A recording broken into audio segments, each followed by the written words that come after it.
Главные новости республики на ТНВ. Если театр начинается с вешалки, то Мили Музыкаль Премиасы начинается вот с этой арки желаний. Как утверждают устроители церемонии, если встать под этой аркой и загадать желание, то оно обязательно сбудется.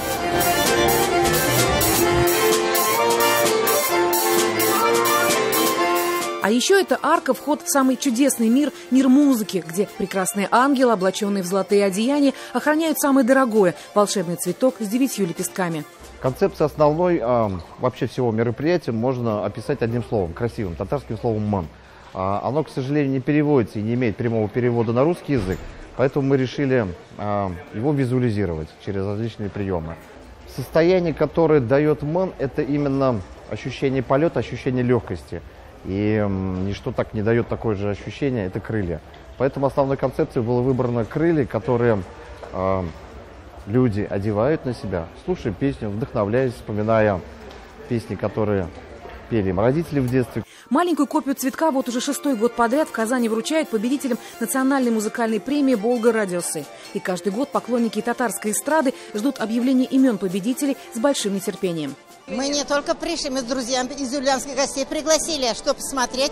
Здесь из Казани пара, мы 3 пары пришли сюда в гости, я их пригласил всех. Сейчас татарская эстрада, конечно, очень много себе взяла и очень хорошо выглядит, и хорошо их приятно слушать. Вообще молодцы ребята, и девчата тоже. Молодежь вообще прекрасно старается. Я рада, знаете, тем, что они не забывают наш язык татарский.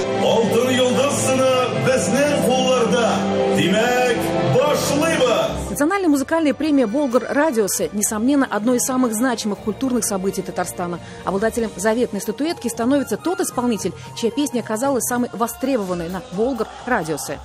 Имена 33 лауреатов были определены голосованием зрителей в проекте «Кайнар-хит» на телеканале ТНВ. В течение месяца люди голосуют за твою песню. И поэтому мне самое главное – это любовь народа.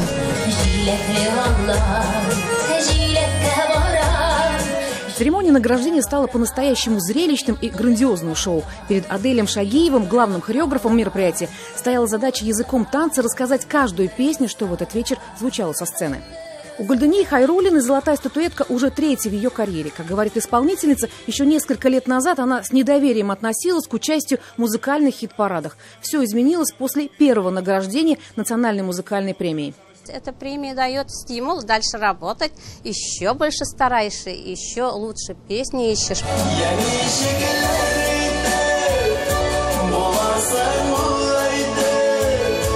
Народный, семейный, романтичный, лиричный и креативный. Все это название 6 номинаций лучших дуэтов года. Народную любовь по итогам голосования снискали Зинира и Резат Рамазановы. Статуэтка «Алтын Йолдыз» в их копилке уже 4-я. Как признаются супруги, их песня-победитель под названием «Хаянет» или «Измена» вызвала живой интерес у слушателей уже после 1-го эфира. Например, у меня в деревне, я с Абинского района, деревня Ланилга, там такой слух пошел, как услышали на Болгар Радиосы эту песню, что они изменили, что ли, друг другу. Вот. Между ними измена, кто интересно друг друга меняет. Клип увидели по ТНВ, ах, все-таки там по клипу там мужик изменяет, ах, все-таки Резат, оказывается, изменил. Я говорю, на концерте спрашивают народ, я говорю, никто никому не изменял. Музыкальная премия «Болгар Радиосы» отличается тем, что победителями становятся не только исполнители, но и те, без кого эта песня бы просто не состоялась. Продюсеры, поэты и композиторы. Награды удостаиваются и педагоги. В этом году легендой татарской эстрады, а это самая престижная номинация, по праву была признана народная артистка Татарстана Флёра Сулейманова. Полную телевизионную версию церемонии награждения национальной музыкальной премии можно будет увидеть на телеканале «Новый век».